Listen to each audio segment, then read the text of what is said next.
এই পিঠা কার কার পছন্দ আর এই পিঠাকে তোমাদের ওখানে কি নামে ডাকা হয়? আসসালামু আলাইকুম, সবাই কেমন আছো? আশা করব সবাই খুবই ভালো আছো। আলহামদুলিল্লাহ আমিও খুব ভালো আছি। ঘুম থেকে উঠেই দেখি বৃষ্টি হচ্ছে। তো আমি ফোনটা নিলাম, নিয়ে একটু ফটো তুলছিলাম। তো খুব একটা বৃষ্টি হয়নি, খুব কয়েকটা ফোঁটা আমার হাতে পড়লো। তো সেটা একটা ভিডিও নিয়ে নিলাম।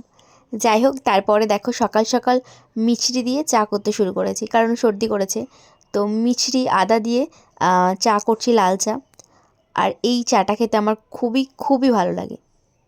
চাইলে তোমরাও খেতে পারো চাই করে। তারপরে চা খাওয়ার পরে আম্মিকে বললাম যে আজকে একটু পিঠা হয়ে যাক, কারণ এই পিঠাকে আমাদের এখানে তোমার ওই হাতের পিঠা বা এরকম যাই হোক কিছু বলে, আমি ঠিক মনে পড়ছে না এখন। তো মা এখানে আটাটা গুলে নিল। নেওয়ার পরে কলা গাছের যে ওই ডাং হয় না, পাতার যেটা ডাঁটি, ডাঁটি বলে, ওই ডাঁটি একটা কেটে নিয়েছে, সেটাকে কড়াইতে তেল দিয়ে তারপরে হাত দিয়ে এরকম এরকম এদিক ওদিক করে দিয়েছে, দিয়ে দেখো একটা পিঠে হয়ে গেল। তো এটাকে আবার মা খুন্তি দিয়ে নেড়ে দিচ্ছে, যাতে হয়ে গেছে পিঠেটা, তুলে রাখছে। তো তারপর আমরা এখানে গুড়টাকে গরম করে নিয়েছি।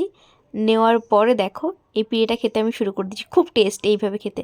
তারপর সন্ধ্যাবেলা বাপি এখানে একটা কেক এনেছে, আর যেহেতু এখন ডিসেম্বর মাস, তো কেক তো খেতেই হবে। তারপর রাতের বেলা ভাই বিরিয়ানি এনেছে, দিয়ে আমি আর ভাই দেখো বিরিয়ানি খেতে আরম্ভ করে দিয়েছি। তারপর এখানে মাংস নিয়ে ঝামেলা করছিলাম দুজনে, তারপর ওকে দিলাম অল্প। এই রূপোর বাটিটা আমার বাপি রুহানির জন্য এনেছে। আমরা তারপর দেখছিলাম বাটিটা কেমন হয়েছে। তো তোমরা অবশ্যই জানিও বাটিটা কেমন লাগছে।